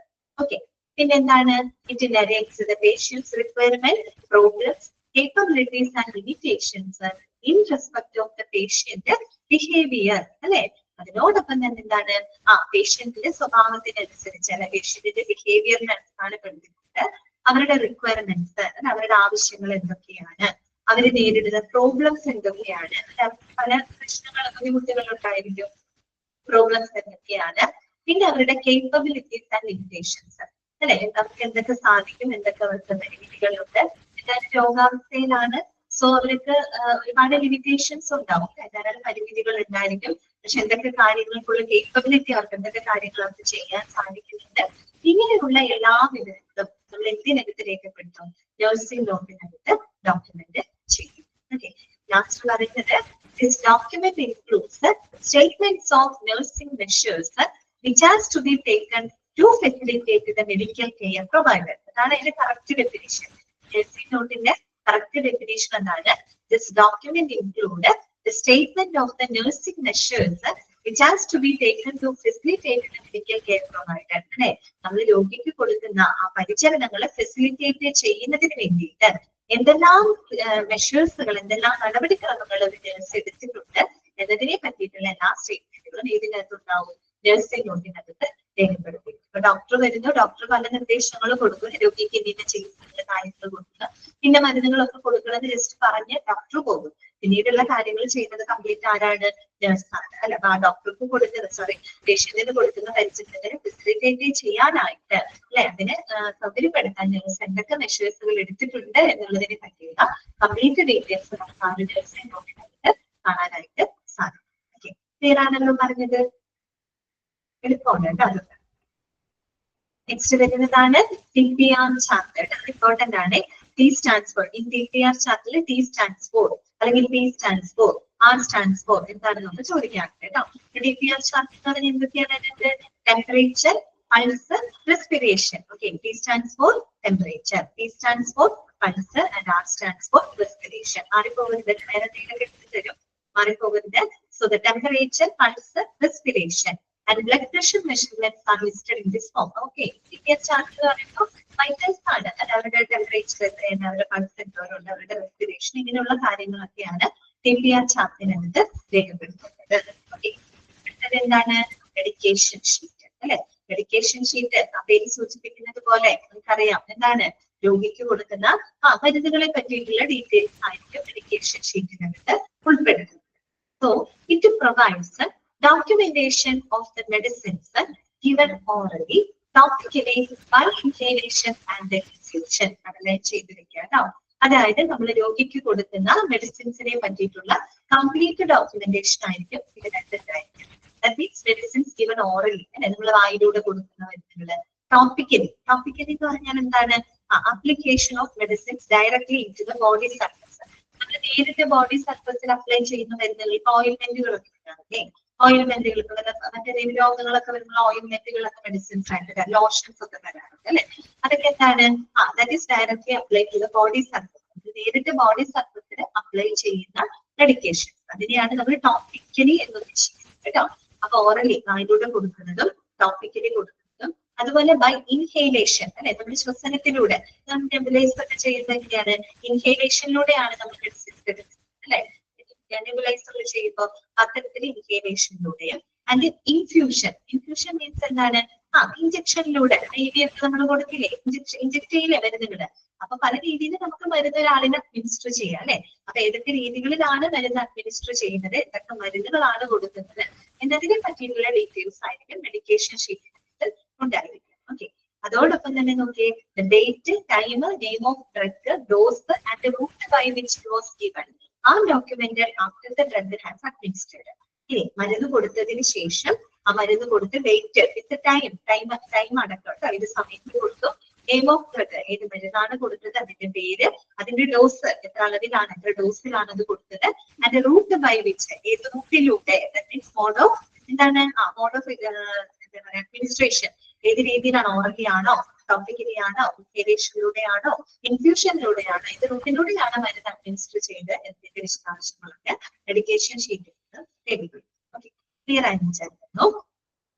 നെക്സ്റ്റ് വരുന്നതാണ് മിസ്സലേനിയസ് റിപ്പോർട്ട്സ്. മിസ്സലേനിയസ് റിപ്പോർട്ട്സ് എന്ന് വെച്ചാൽ എന്താണ്? മറ്റു പല റിപ്പോർട്ടുകൾ എന്നുള്ള അർത്ഥം കേട്ടോ. മറ്റു പല റിപ്പോർട്ടുകൾ ഇനിയും ഉണ്ടല്ലോ, ഒരുപാട് റിപ്പോർട്ടുകളുണ്ട്. എന്തൊക്കെ വരും ഇതിനകത്ത്? Specialised care units of the hospital such as ICU, CCU, etc. are included in this form. അതായത് നമ്മൾ അല്ലാതെ ICU പേഷ്യൻസ് ഉണ്ടായിരിക്കും അല്ലെ, അങ്ങനെയുള്ള പേഷ്യൻസിന്റെയൊക്കെ വിവരങ്ങൾ അല്ലെങ്കിൽ അവിടെ കൊടുക്കുന്ന പരിചരണങ്ങളുമായിട്ട് നമുക്ക് കറക്റ്റ് ആണ് പലവിധ അർത്ഥം കേട്ടോ. അപ്പൊ നമ്മൾ ഇനി പറയാത്ത കുറെ ഫോമുകൾ, റിപ്പോർട്ടുകളൊക്കെ ഉണ്ട്. ICUലുള്ള പേഷ്യൻസ് ഒക്കെ ഉണ്ടാവാം, വെന്റിലേറ്ററിലൊക്കെയുള്ള പേഷ്യൻസ് ഒക്കെ ഉണ്ടാവാമല്ലോ. അപ്പൊ അതൊക്കെ കൊടുക്കുന്ന പരിചരണങ്ങളുമായിട്ടൊക്കെ ബന്ധപ്പെട്ട വിവരങ്ങളാണ് മിസ്സലേനിയസ് റിപ്പോർട്ട്സ് എന്ന രീതിയിൽ ഉൾപ്പെടുത്തുന്നത് കേട്ടോ. നെക്സ്റ്റ് വരുന്നത് ഫിസിക്കൽ തെറാപ്പിയാണ് കേട്ടോ. Physical therapy means physiotherapy. Physiotherapy തന്നെയാണ് ഉദ്ദേശിക്കുന്നത്. പൊതുവെ നമ്മൾ എന്തിനാ ഫിസിയോതെറാപ്പി ഒക്കെ കൊടുക്കുക? റീഹാബിലിറ്റേറ്റ് ചെയ്യാനായിട്ടാണ്, രോഗികളെ പുനരധിവസിപ്പിക്കുന്നതിന് വേണ്ടിയിട്ടാണ് നമ്മൾ ഫിസിയോതെറാപ്പി ഉപയോഗപ്പെടുത്തുന്നത്. So it gives a description of the assessments and treatments which include the use of exercise, heat, cold, water, electricity, ultrasound and physical means to bring back the patient to useful activity. Clear ആയോ? Underline ചെയ്ത് വെക്കുക കേട്ടോ. അതായത് നമ്മളൊരു രോഗിയെ അവരുടെ പഴയ അവസ്ഥയിലേക്ക് തിരിച്ചു കൊണ്ടുവരുന്നതിന് അല്ലെങ്കിൽ അവരുടെ പഴയ ഫംഗ്ഷൻ റെസ്യൂം ചെയ്യുന്നതിന് അല്ലെ, പുനരാരംഭിക്കുന്നതിന് വേണ്ടിയിട്ട് നമ്മൾ എന്തൊക്കെ മാർഗങ്ങൾ ഉപയോഗിക്കും? എക്സസൈസുകൾ, വ്യായാമങ്ങള്, മരുന്നല്ല അവിടെ കൂടുതൽ ഉപയോഗിക്കുന്നത്, അല്ലാതെയുള്ള മാർഗങ്ങളാണ് അല്ലെ. എക്സസൈസ് അല്ലെ, വ്യായാമങ്ങള്, heat, cold, water, electricity, ultrasound, ഇങ്ങനെയുള്ള എന്താണ് മറ്റുള്ള ഫിസിക്കൽ സ്പെസിമെൻസുകളൊക്കെയാണ് നമ്മൾ ഉപയോഗപ്പെടുത്തുന്നത്. ഹീറ്റ്, ചൂട്, തണുപ്പ്, അതുപോലെ തന്നെ എന്താണ് വാട്ടർ, ഇലക്ട്രിസിറ്റി, അൾട്രാസൗണ്ട്, അതുപോലെ ഫിസിക്കൽ മീൻസ് മറ്റ് ശാരീരിക മാർഗങ്ങളൊക്കെ ഉപയോഗിച്ചുകൊണ്ട് നമ്മളൊരു രോഗിയെ പഴയ ഫംഗ്ഷനിലേക്ക് തിരിച്ചു കൊണ്ടുവരുന്നതിന് വേണ്ടി നടത്തുന്ന ട്രീറ്റ്മെന്റുകള്, അതുപോലെ അതിന്റെയൊക്കെ അസസ്മെന്റുകളുടെ ആ ഒരു രേഖകളൊക്കെയാണ് ഫിസിയോതെറാപ്പി റിപ്പോർട്ടിനകത്ത് ഉൾപ്പെടുത്തുന്നത് കേട്ടോ. മനസ്സിലായല്ലോ? വേറെ ഒന്നുമില്ല കേട്ടോ. ഫിസിയോതെറാപ്പി എന്ന് പറയുമ്പോൾ അവിടെ കൂടുതൽ നമ്മള് മരുന്നുകൾ എന്നുള്ള രീതിനേക്കാൾ ഉപരി മറ്റുള്ള മാർഗങ്ങളാണ് ഉപയോഗിക്കുന്നത്. എക്സസൈസ്, അതുപോലെ ഹീറ്റ്, വാട്ടർ, ഇലക്ട്രിസിറ്റി, മറ്റുള്ള ശാരീരികമായിട്ടുള്ള മാർഗങ്ങൾ ഉപയോഗപ്പെടുത്തിക്കൊണ്ട് നമ്മൾ ആ ഒരു പേഷ്യന്റിന്റെ പഴയ ഫംഗ്ഷനിലോട്ട് തിരിച്ചു കൊണ്ടുവരും. അതിനെ പറ്റിയിട്ടുള്ള ട്രീറ്റ്മെന്റ് കൊടുക്കുന്ന ട്രീറ്റ്മെന്റുകൾ, അതിന്റെ അസസ്മെന്റുകളൊക്കെയാണ് ഫിസിയോതെറാപ്പി റിപ്പോർട്ടിനടുത്ത് രേഖപ്പെടുത്തുന്നത് കേട്ടോ. നെക്സ്റ്റ് വരുന്നതാണ് സോഷ്യൽ സർവീസ് ഡാറ്റ. ഓക്കെ, പേര് സൂചിപ്പിക്കുന്നത് പോലെ എന്തായിരിക്കും, ഒരു പേഷ്യന്റിന്റെ ആ ഒരു സോഷ്യൽ ഡാറ്റകളാണ് നമ്മൾ അവിടെ രേഖപ്പെടുത്തുന്നത്. സോഷ്യൽ ഡാറ്റ, അവരുടെ സോഷ്യൽ, അവരുടെ എന്താ പറയാ സോഷ്യൽ സ്റ്റാറ്റസ് എന്താണ്, അല്ലെ, അങ്ങനെയുള്ള കാര്യം. അതുപോലെ അതിനോടൊപ്പം തന്നെ നമ്മള് അവരുടെ ആ സൊസൈറ്റിയിലുള്ള അവരുടെ ഫിനാൻഷ്യൽ ബാക്ക്ഗ്രൗണ്ട് അങ്ങനെയുള്ളതൊക്കെ അതിനകത്ത് രേഖപ്പെടുത്തും കേട്ടോ. നോക്കാം. It must consist of background, social information and problems identified by the patient, his family and the social worker. Okay. അപ്പോൾ സോഷ്യൽ സർവീസ് ഡാറ്റ എന്ന് പറയുന്നത് അവരുടെ സോഷ്യൽ ബാക്ക്ഗ്രൗണ്ട് ആണ്, സാമൂഹികമായിട്ടുള്ള അവരുടെ പശ്ചാത്തലം എന്താണ്, പിന്നെ സാമൂഹികമായിട്ട് അവർ എന്തെങ്കിലും പ്രശ്നങ്ങളൊക്കെ നേരിടുന്നുണ്ടോ, അതിനെ പറ്റിയിട്ടുള്ള ഇൻഫർമേഷൻസുകളൊക്കെയാണ് നമ്മൾ സോഷ്യൽ സർവീസ് ഡാറ്റ എന്നുള്ള രീതിയിൽ ഉൾപ്പെടുത്തുന്നത്. ഓക്കെ. അടുത്തത് എന്താണ്? Discharge summary. അത് ഓൾറെഡി നമ്മൾ പഠിച്ചതാണ്, നമുക്ക് അറിയാവുന്നതാണ് അല്ലെ. എന്താണ് ഡിസ്ചാർജ് സമ്മറി എന്ന് പറഞ്ഞാല്? It is a brief recapitulation of the patient's course in the hospital അല്ലെ. ഒരു ഹോസ്പിറ്റലില് പേഷ്യന്റിന്റെ ആ ഒരു എന്താ പറയാ ആ ഒരു ട്രീറ്റ്മെന്റ് കോഴ്സ് അല്ലെ, അതിന്റെ ഒരു ബ്രീഫ് റീക്യാപിറ്റുലേഷൻ. റീക്യാപിറ്റുലേഷൻ എന്ന് പറഞ്ഞാൽ എന്താ? പുനരാവിഷ്കാരം എന്നൊക്കെയുള്ള അർത്ഥമാണ് കേട്ടോ. പുനരാവിഷ്കാരം അതായത് ഒന്നുമില്ല, ആ ഒരു രോഗിയുടെ പരിചരണത്തിന്റെ എല്ലാം ബ്രീഫ് അല്ലെ, അതിന്റെ എല്ലാം ഒരു സമ്മറിയാണ് എന്ത് ഡിസ്ചാർജ് സമ്മറി അല്ലെ ഉദ്ദേശിക്കുന്നത്. ഇറ്റ് ഇൻവോൾവ്സ് എന്തൊക്കെ കാര്യങ്ങളാണ് നമ്മൾ ഒരു ഡിസ്ചാർജ് സമ്മറിക്കകത്ത് ഉൾപ്പെടുത്തുന്നത്? റീസൺ ഫോർ ഹോസ്പിറ്റലൈസേഷൻ അല്ലെ, ഹോസ്പിറ്റലൈസേഷനുള്ള കാരണം, സിഗ്നിഫിക്കന്റ് ഫൈൻഡിങ്സ് ഫ്രം എക്സാമിനേഷൻ അല്ലെ, ഫിസിക്കൽ എക്സാമിനേഷനിലൂടെ ലാബ് ടെസ്റ്റുകളിലൂടെ കണ്ടെത്തിയിട്ടുള്ള പ്രധാനപ്പെട്ട ഫൈൻഡിങ്സുകൾ, കണ്ടെത്തലുകൾ, പ്രൊസീജിയറുകൾ, അതിൽ ചെയ്തിട്ടുള്ള ചികിത്സാ നടപടിക്രമങ്ങള്, തെറാപ്പീസ് ഗിവൺ, എന്തൊക്കെ ട്രീറ്റ്മെന്റുകൾ അവർക്ക് പ്രൊവൈഡ് ചെയ്തു, ആൻഡ് ഇറ്റ്സ് റെസ്പോൺസ്, അതിനോട് എങ്ങനെയാണ് അവരുടെ ബോഡി റിയാക്ട് ചെയ്തിട്ടുള്ളത്, condition at the time of discharge, discharge സമയത്ത് അവരുടെ കണ്ടീഷൻ എന്താണ്, and instructions provided regarding medications, physical activities, diet and follow up care അല്ലെ. അത് മാത്രമല്ല അവർക്ക് കൊടുത്തിട്ടുള്ള നിർദ്ദേശങ്ങൾ, അവരുടെ മരുന്നുകളെ പറ്റിയിട്ടും അവർ ചെയ്യേണ്ട ഫിസിക്കൽ ആക്ടിവിറ്റികളെ പറ്റിയിട്ടും അവർ ഫോളോ ചെയ്യേണ്ട ഡയറ്റിനെ പറ്റിയിട്ടും ഫോളോ അപ്പ് കെയറിനെ പറ്റിയിട്ട് കൊടുത്ത മാർഗനിർദ്ദേശങ്ങളെല്ലാം തന്നെ ഡിസ്ചാർജ് സമയത്ത് ഉൾപ്പെടുത്തും. ചുരുക്കി പറഞ്ഞാൽ ഒരു രോഗിയുടെ പരിചരണത്തിന്റെ മൊത്തത്തിലുള്ള ഒരു ബ്രീഫാണ് നമുക്ക് ഇതിൽ കിട്ടുന്നത് ഡിസ്ചാർജ് സമയത്ത് കാണാനായിട്ട് സാധിക്കും. ഇത്രയാണ് നമുക്ക് പഠിക്കാനുള്ള ക്ലിനിക്കൽ ഡാറ്റ. ഓക്കെയാണോ? ക്ലിനിക്കൽ ഡാറ്റ മനസ്സിലായോ? അതോടുകൂടി നമ്മൾ മെഡിക്കൽ റെക്കോർഡിന്റെ കണ്ടന്റുകൾ പഠിച്ചു കഴിഞ്ഞു കേട്ടോ. Data related with administration, data related with clinical data. Okay. അപ്പൊ ഞാൻ ചോദിക്കട്ടെ, നിങ്ങൾക്ക് ആൻസർ ചെയ്യാൻ പറ്റുന്നുണ്ടോ എന്ന് നിങ്ങളൊന്ന് ചിന്തിച്ച് ആൻസർ പറയുക കേട്ടോ. Okay. Which clinical data includes the background and social information and problems related to the patient? Which clinical data is used? ഏത് ഡാറ്റയാണ് യൂസ് ചെയ്യുന്നത്? ചോദ്യം കേട്ടോ. Which clinical data is used to document the background and social information or problems faced by the patient? ഏത് ഡാറ്റയാണ്? Okay, correct ആണ്, social data. Okay. Then in TPR the R stands for, R എന്തിനെ ഉദ്ദേശിക്കുന്നത്? R എന്തിനെയാണ് represent ചെയ്യുന്നത് പറഞ്ഞേ? In TPR R stands for, okay, correct ആണ്, respiration. Okay. Then which clinical data that provides data to which clinical data that helps the physician to establish a preliminary provisional diagnosis? പറഞ്ഞ ഉത്തരം ഏതാണുള്ളത്? Which clinical data helps the physician to establish preliminary provisional diagnosis? ഇതാണ്. Okay, correct ആണ് കേട്ടോ. So medical history ആണ്, medical history. Next question ഇതാണ്. Which clinical data that helps the physician to decide a diagnosis? To decide a diagnosis. ഇതാണ് physical examination. Okay, correct ആണ് കേട്ടോ.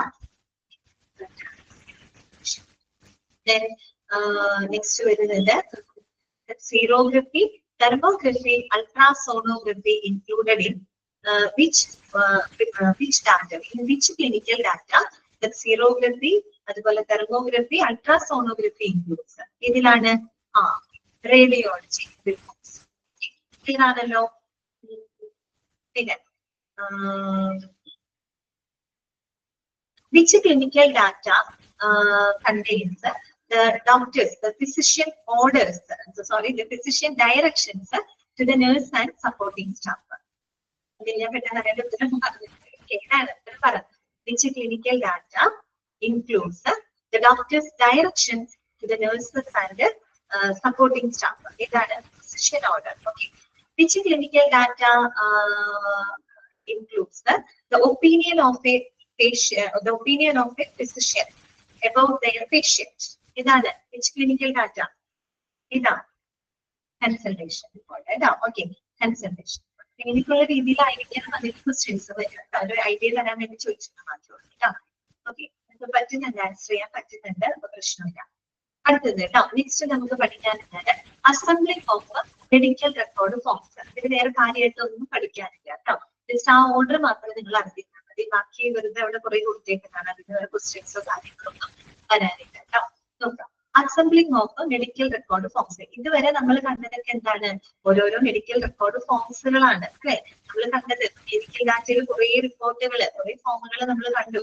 അതുപോലെ അഡ്മിനിസ്ട്രേഷനുമായിട്ട് ബന്ധപ്പെട്ട് കുറെ ഫോമുകൾ അതിനകത്ത് വരുന്നുണ്ട്. അതുകൂടാതെ റെഫറൽ ലെറ്റർ, അതുപോലെ തന്നെ മറ്റുള്ള ഇൻവെസ്റ്റിഗേഷൻ റിപ്പോർട്ട് എന്നൊക്കെ പറഞ്ഞിട്ട് ധാരാളം ഫോമുകൾ വരുന്നുണ്ട്. അപ്പൊ ഇത്തരത്തിലുള്ള മെഡിക്കൽ റെക്കോർഡ്, ഇതെല്ലാം മെഡിക്കൽ റെക്കോർഡിന്റെ ഭാഗമാണല്ലോ. ഈ മെഡിക്കൽ റെക്കോർഡ് ഫോമുകളെ ഏത് രീതിയിലാണ് നമ്മൾ അസംബിൾ ചെയ്യുന്നത്? ഓക്കെ, ഏത് രീതിയിലാണ് നമ്മൾ അതിനെ അറേഞ്ച് ചെയ്യുന്നത്? ഇപ്പൊ ഒരു ഓർഡർ ഉണ്ട്, നമ്മളെല്ലാം കൂടെ കൂട്ടി വെച്ച് ഒറ്റയിലായിട്ടല്ല വെക്കുന്നത്. അതിനൊക്കെ ഒരു ഓർഡർ ഉണ്ട്, ഒരു ശരിയായ ഒരു പ്രത്യേക ഒരു അറേഞ്ച്മെന്റിലാണ് നമ്മൾ ഈ പറയുന്ന എല്ലാ ഫോമുകളും എല്ലാ ഡാറ്റകളെയും നമ്മൾ അതിനകത്ത് അസംബിൾ ചെയ്ത് സൂക്ഷിക്കുന്നത്. അപ്പൊ അതിന്റെ ഓർഡർ ആണ് അവിടെ കൊടുത്തേക്കുന്നത്. അത് മാത്രം നിങ്ങൾ അറിഞ്ഞിരുന്നത് കേട്ടോ. Assembling of medical record forms. So the arrangement of forms in the folder is as follows. നമ്മൾ അതിന്റെ ഫോംസുകൾ അറേഞ്ച് ചെയ്തത് ഏത് രീതിയിലാണ് നോക്കി. ആദ്യം വരുന്നത് ഔട്ട് പേഷ്യന്റ് ഫോംസ് കേട്ടോ. ഔട്ട് പേഷ്യന്റ് ഫോമുകൾ, പിന്നെ കറസ്പോണ്ടൻസ് ഫോമുകൾ, പിന്നെ ഇൻവെസ്റ്റിഗേഷൻസ് ഫോമുകൾ, ഇൻപേഷ്യന്റ് ഫോമുകൾ. ഇതിനകത്ത് തന്നെ ഒരുപാട് വരും കേട്ടോ. ജനറലി നമ്മൾ ഈ ഒരു രീതിയിലാണ് അസംബിൾ ചെയ്ത് വെക്കുന്നത്. Out patient, correspondence, investigations, inpatient. ഈ ഒരു രീതിയിലാണ് നമ്മൾ പൊതുവെ ഫോൾഡറുകളിൽ എന്ത് ചെയ്യുന്നത്? ഈ പറയുന്ന മെഡിക്കൽ റെക്കോർഡ് സംബന്ധമായിട്ടുള്ള വിവരങ്ങൾ അറേഞ്ച് ചെയ്ത് വെക്കുന്നത്. അതിൽ ഫസ്റ്റ് വൺ വരുന്നതാണ് ഔട്ട് പേഷ്യന്റ്. ഇത് വെറുതെ വായിച്ചു വിടാനുള്ള കാര്യങ്ങളുള്ളൂ കേട്ടോ, അതുകൊണ്ടാണ് പറയുന്നത്. ഔട്ട് പേഷ്യന്റ് ഒന്ന് നോട്ട് ചെയ്ത്. ഔട്ട് പേഷ്യന്റ് ഫോം എന്ന് പറയുമ്പോൾ അതിനകത്ത് എന്തായിരിക്കും ഉണ്ടായിരിക്കുക? ആ പേരിൽ തന്നെ നമുക്ക് മനസ്സിലാവും അല്ലെ. It contains out patient form and outpatient follow up in chronological order. Other forms are attached as required. അല്ലെ, ഔട്ട് പേഷ്യന്റ് ഫോം എന്ന് പറയുന്നത് എന്തായിരിക്കും? ഔട്ട് പേഷ്യന്റുമായിട്ട് ബന്ധപ്പെട്ട എല്ലാ കാര്യങ്ങളും അല്ലെ. ഔട്ട് പേഷ്യന്റ് ഫോളോ അപ്പ് ഏത് ഓർഡറിലാണ് വെക്കുക? In chronological order. Chronological order എന്ന് പറഞ്ഞാൽ എന്താണ്? വിത്ത് ഡേറ്റ് അല്ലെ. ഡേറ്റിനനുസരിച്ച്, ഓക്കെ, ഡേറ്റിനനുസരിച്ച് കൊണ്ട് നമ്മൾ കൃത്യമായിട്ട് ഔട്ട് പേഷ്യന്റിന്റെ ഫോളോ അപ്പ് കാര്യങ്ങളൊക്കെ ഏത് ഫോമിനകത്ത് വെക്കുക? ഔട്ട് പേഷ്യന്റ് എന്ന് പറയുന്ന ഒരു ഫോം ഫോൾഡറിൽ നമുക്ക് നോക്കിക്കഴിഞ്ഞാൽ ഔട്ട് പേഷ്യന്റ് സംബന്ധമായിട്ട് എല്ലാ ഫോളോ അപ്പും നമുക്ക് കറക്റ്റ് ഒരു ക്രോണോളജിക്കൽ ഓർഡറിൽ കാണാനായിട്ട് സാധിക്കും. ഓക്കെ, അത് മാത്രം ഒന്ന് നോട്ട് ചെയ്ത് വെച്ചാൽ ബാക്കിയൊക്കെ വായിച്ചു വിടാം കേട്ടോ. കറസ്പോണ്ടൻസ് എന്ന് പറഞ്ഞാൽ എന്താണ്? ഇടപാടുകളാണ്. ഇടപാട് എന്ന് പറയുന്നത് കത്തിലൂടെ നമുക്ക് ഇടപാടുകൾ നടത്താം. കത്തിടപാടുകൾ, മെയിൽസ്, അതുപോലെ ഇമെയിലുകൾ, അല്ലെങ്കിൽ ഫാക്സ്, ഇതൊക്കെ എന്താണ്? അതുപോലെ റെഫറൽ ലെറ്ററുകൾ, ഇതൊക്കെ എന്താണ്? കറസ്പോണ്ടൻസ് ആണ്. ദാറ്റ് മീൻസ് കമ്മ്യൂണിക്കേഷൻ ആണ്. മറ്റുള്ള ആളുകളുമായിട്ട് നമ്മൾ കമ്മ്യൂണിക്കേറ്റ് ചെയ്യാനായിട്ട് ഉപയോഗിക്കുന്ന രീതികളാണ് അല്ലെ. അതാണ് കറസ്പോണ്ടൻസ് എന്നതുകൊണ്ട് ഉദ്ദേശിക്കുന്നത്. ലെറ്റേഴ്സ് വഴി, അതുപോലെ ഇമെയിൽസ്, ഫാക്സ്, ഇതൊക്കെ എന്താണ്? റെഫറൽ ലെറ്റർ, ഇതൊക്കെ എന്താണ്? കറസ്പോണ്ടൻസിനകത്ത് വരുന്നത് അല്ലെ. അതൊക്കെയാണ് അവിടെ എഴുതി വെച്ചിരിക്കുന്നത്. Includes referral letter form, admission request form, consultation form, consent to an investigation, pre-operative checklist before operation, notification of stillbirth form, another notification, medical report, infection control form, incident reporting form. ഇതൊക്കെ നമ്മൾ എന്താണ്? ഒരു തരത്തിൽ അല്ലെങ്കിൽ മറ്റൊരു തരത്തിൽ മറ്റുള്ള ആളുകളുമായിട്ട് കമ്മ്യൂണിക്കേറ്റ് ചെയ്യുന്നത് ഇത്തരം ഫോമുകളിലൂടെയാണ് അല്ലെ. അത്രയേ ഉള്ളൂ, അതിന് വേറെ ഒന്നും ചോദിക്കില്ല കേട്ടോ. കത്തിടപാടുകൾ, ഇതിന് വേറെ ക്വസ്റ്റ്യൻസ് ഒന്നും വരാനില്ല കേട്ടോ. കറസ്പോണ്ടൻസ് എന്ന് പറയുമ്പോൾ ഈ പറയുന്ന നമ്മൾ പഠിച്ച് ഈ പറയുന്ന കുറെ ഫോമുകളൊക്കെ അതിനകത്ത് ഉൾപ്പെടുന്നുണ്ട് കേട്ടോ. അതുപോലെ അടുത്തത് എന്താണ്? ഇൻവെസ്റ്റിഗേഷൻസ്. ഇൻവെസ്റ്റിഗേഷൻസ് എന്ന് പറയുമ്പോൾ കൂടുതലും എന്തായിരിക്കും? It contains laboratory mount sheets അല്ലെ. In which all laboratory reports are arranged in chronological order. എല്ലാ ലബോറട്ടറി റിപ്പോർട്ടുകളും അവിടെ ക്രോണോളജിക്കൽ ഓർഡറിൽ അറേഞ്ച് ചെയ്ത് വെച്ചിട്ടുണ്ടായിരിക്കും. X-ray mount sheet with all radiology reports are mounted in chronological order. X-rays ആണെങ്കിൽ അതും chronological ഓർഡറിൽ വിത്ത് ഡേറ്റ് അനുസരിച്ചിട്ട് നമ്മൾ അതിനകത്ത് എന്ത് ചെയ്തിട്ടുണ്ടായിരിക്കും? ഫയൽ ചെയ്ത് വെച്ചിട്ടുണ്ടായിരിക്കും കേട്ടോ. അതുപോലെ ECG, EEG and ultrasound examination forms and any other diagnostic investigation reports which are kept in the following order. അതിൽ എന്തൊരു ഓർഡർ കൊടുത്തിട്ടുണ്ട്? ആദ്യം എക്സ്റേസ് വെക്കും, പിന്നെ ECG ഉണ്ടെങ്കിൽ ECG, then EEG, അൾട്രാസൗണ്ട്, ആ ഒരു ഓർഡറിലാണ് സാധാരണ പ്ലേസ് ചെയ്യുന്നത് കേട്ടോ. ഓക്കെ, ക്ലിയർ ആയല്ലോ? അടുത്തത് ഇൻപേഷ്യന്റ്. ഇൻപേഷ്യന്റ് എന്ന് പറയുന്നത് എന്തൊക്കെ വരും അതിനകത്ത്? It contains admission, discharge sheet, history, physical examination report, progress note, physician order, anesthesia, operation, COMS, recovery, labor record, diabetic record, resuscitation record, growth chart record, paramedical service record, nurses notes and observation chart, medication record, fluid balance chart, intake, output and vital sign records, discharge summaries in the most important patient file of discharge summaries. ഇതെല്ലാം അതിനകത്താണ് ഉൾപ്പെടുന്നത്. എങ്ങനെയാണ് അത് arrange ചെയ്യുന്നത്? അതാണ് last സെന്റൻസിൽ പറയുന്നത് കേട്ടോ. ഇത് most remote admission file on the bottom and most recent admission file on the top കേട്ടോ. ഏറ്റവും പഴയ അഡ്മിഷൻസുകൾ താഴെയും ഏറ്റവും ലേറ്റസ്റ്റ് ആയിട്ട് വരുന്ന അഡ്മിഷൻസ് ടോപ്പിൽ വരുന്ന രീതിയിലാണ് അവിടെ ഫയൽ ചെയ്ത് വെക്കുന്നത്. ചുരുക്കി പറഞ്ഞ ക്രോണോളജിക്കൽ ഓർഡറിലാണ് കേട്ടോ. പഴയ അഡ്മിഷൻ ആദ്യം വന്നിട്ടുള്ള അഡ്മിഷൻ താഴെയായിരിക്കും, ഏറ്റവും ലേറ്റസ്റ്റ് ആയിട്ടുള്ള അഡ്മിഷൻസ് മുകളിൽ വരുന്ന രീതിയിലായിരിക്കും അറേഞ്ച് ചെയ്യാം. അതിനകത്ത് വേറെ കാര്യമായിട്ടൊന്നുമില്ല കേട്ടോ, അതിന്റെ ക്വസ്റ്റ്യൻസ് ഒന്നും വരില്ല. ജസ്റ്റ് അറിഞ്ഞിരിക്കുക, അസംബിൾ ചെയ്യുന്ന രീതിയാണ് പറയുന്നത്. ഫോമുകളൊക്കെ തന്നെ എക്സ്റേ ആദ്യം എക്സ്റേ വെക്കും, പിന്നെ ECG, പിന്നെ EEG, അൾട്രാസൗണ്ട്, ആ ഒരു രീതിയിലാണല്ലോ അറേഞ്ച്മെന്റ്. എന്നതുപോലെ ഇൻപേഷ്യന്റ് ഫോമുകളാണെങ്കിൽ എപ്പോഴും ഓൾഡസ്റ്റ് അഡ്മിഷൻ താഴെയും ലേറ്റസ്റ്റ് അഡ്മിഷൻ ടോപ്പിലും ഫയൽ ചെയ്യുന്ന രീതിയിലായിട്ട് അറേഞ്ച്മെന്റ്സ് ഉണ്ടായിരിക്കും.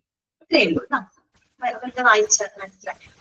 ഇനി നമുക്ക് പഠിക്കാനുള്ള കാര്യങ്ങള് അതെ അതെ, അത് മതി ദിനേശ. നമ്മള് ഒരുപാട് കാര്യം വെച്ച് പഠിക്കണ്ട. അതായത് എന്താന്ന് വെച്ചാൽ അറിയാലോ, ചാപ്റ്ററിൽ അത്രയും വലുതാണ്, നമുക്ക് തന്നെ കൺഫ്യൂഷൻ. അപ്പൊ ഞാൻ ചോദിക്കുന്നതും പറയുന്നതും കാര്യങ്ങളൊക്കെ ഒന്ന് നിങ്ങൾ ക്ലാസ് കേൾക്കൊന്ന് ശ്രദ്ധിച്ചു പോവാം. അതിനെയൊക്കെ ഫോക്കസ് ചെയ്തുകൊണ്ട് പഠിക്കാൻ ശ്രമിക്കാം. അപ്പൊ ഇതിന് ഏറ്റവും ഇമ്പോർട്ടന്റ് ആയിട്ടുള്ള ഭാഗം അണ്ടർലൈൻ ചെയ്ത് തരാം. അല്ലാതെ നമുക്കിത് പഠിച്ച് എവിടെന്നാ ഇങ്ങനെ വരിക എന്നുള്ളത് കൺഫ്യൂഷൻ ആയിരിക്കും. എന്തായാലും മോക്ക് ടെസ്റ്റുകളൊക്കെ നല്ലപോലെ പ്രാക്ടീസ് ചെയ്ത് പോകുക. ഇതൊക്കെ ഞാൻ അഡ്മിറ്റ് ചെയ്യാണ്. അത് ക്ലാസ്സിൽ എന്തെങ്കിലും ഡൗട്ടുകൾ ഉണ്ടെങ്കിൽ ചോദിക്കാം.